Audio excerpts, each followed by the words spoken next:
Снаряд находится в огне и может сдетонировать в любой момент. Такое сообщение пришло в службу ГСЧС Севастополя. На место сразу выехали взрывотехники и пожарные, потушили подозрительный костер и среди груды обугленного картона действительно нашли опасный предмет. Бронебойный артиллерийский снаряд времен Великой Отечественной войны АС-37.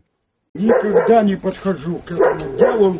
Увидел, сообщил и текаю. Впереди слушаю. А кто это принес? Виктор где-то нашел. Это ваш сосед? Да.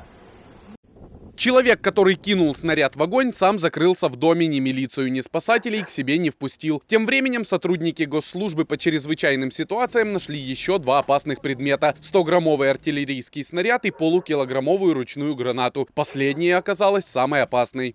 ГС-41 – это осколочная граната наступательного типа. Вес ее около 440 килограмм. Разлет осколков убойный 5 метров и разлет около 15 метров. При повышении температуры тротил в замкнутом пространстве это приводит к взрыву.